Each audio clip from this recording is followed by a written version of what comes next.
I'm a homicide investigator for the Detroit Police Department. I'm assigned to the Elite Squad 7. We do all the whodunits in highly publicized cases, the ones where you start with nothing and you have to work up to something. It's funny because where I grew up, the police officers I always saw in my community were always male and white and over 6 feet tall. It was rare that a police officer would talk to you like you were a human being or talk to you as if you were an intelligent person. Everything was always confrontational. I thought they were a gang of hoodlums, but I eventually joined them. I guess I became part of the police because I didn't like the police. I still don't like the police. But I thought, you know, you can't complain about a system or complain about a group of people and then not try to do something about them. I never advocated burning down a system or blowing up a system. That was never me. So I looked at the police and I thought, well, okay, there's got to be some good ones out there somewhere. So when I started out, I did find some real positive role models, a lot of strong women, a lieutenant, an investigator, a deputy chief, other female officers from all types of ethnic backgrounds and ages were actually doing this job and they could handle it. So I said, all right, girls can do this and they don't have a pink badge. You can still be feminine and still be involved in the police department. You can be just as effective as men, actually even more effective. I mean, female officers never get into fights because we can talk our way out of anything. We can get you cuffed, get you into the car just by being reasonable and fair and by being persuasive. Male police can't do that. They just have that attitude that brings about trouble. I've been in homicide for 10 years. When I first started working patrol, morality crew was where I was. It was the vice enforcement unit. I worked as a decoy out on the streets for prostitutes. I had to dress up like one, walk the streets. We weren't allowed to stop cars and flag them down because that would be entrapment. So I worked there for a while and then I left, graduated to homicide. Ever since I started out, that's really what I wanted to do because murder, it's just the ultimate crime. To catch a killer, to identify and arrest a perpetrator, it's just like an emotional high. When you're able to give a family their day in court and have closure, a person is still dead, someone is still gone, but you've given closure to a family who's lost someone, and that feels good. I got a 90 to 95% conviction rate. I can take a case and run with it. Read it, run with it, know which direction to go with it. You know, let's do this, let's do that.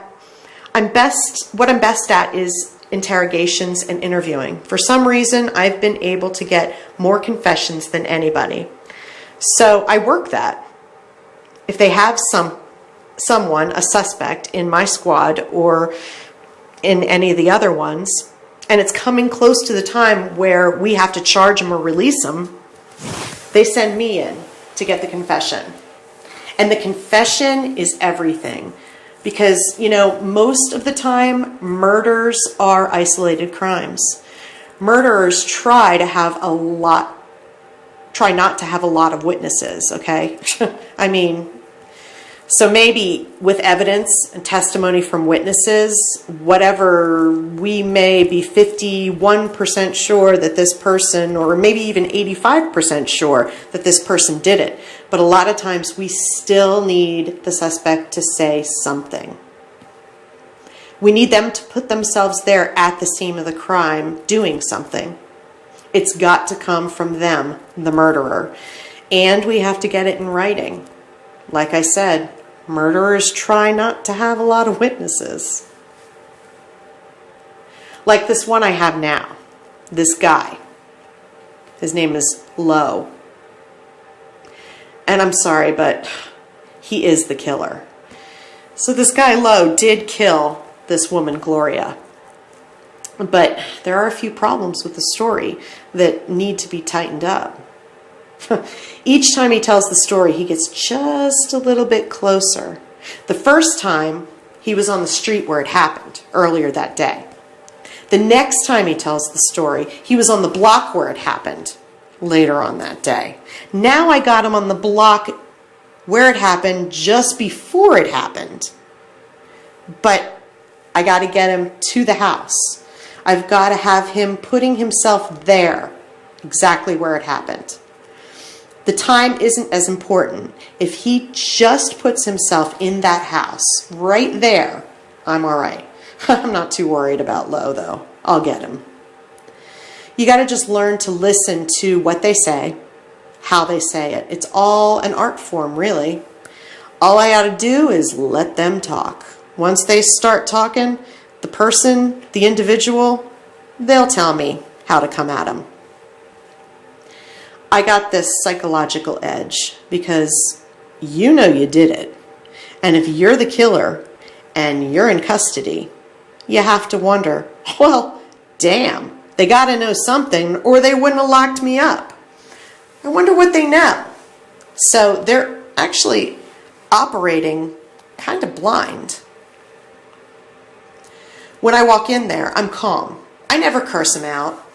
Never get angry with them. I'm really honest with them. And I say, listen, make no mistake about it. I am trying to send you to prison for the rest of your life. I want you to die there. This is where I'm coming from. But I want you to know, I don't dislike you. I don't know you. It's not personal, okay? So I don't start out by talking about the murder. I never talk about the murder to them. Absolutely never. Because they're always babbling. Their anxiety level is going crazy. They get this little story they made up just in case they get caught. And I know they're anxious to tell that story. Well, I don't let them do it. I keep putting them off. You know, when they initially begin to talk about it, I'll go, no, no, no, no, no. Hey, if you're not comfortable discussing this, I understand. What we're asking you to do is not easy. I know that. Now come on. Tell me more about when you played football in high school. Just get yourself relaxed. So finally, when we get to the point where they can't hold it out anymore, they just let it go. They may start talking about the murder and tell just a total and complete out-and-out lie. And I listen to the story and, I go, well, that was entertaining. Now, start over and tell me all the parts that you left out. Well, we'll do that just as long as it takes. You wouldn't believe them.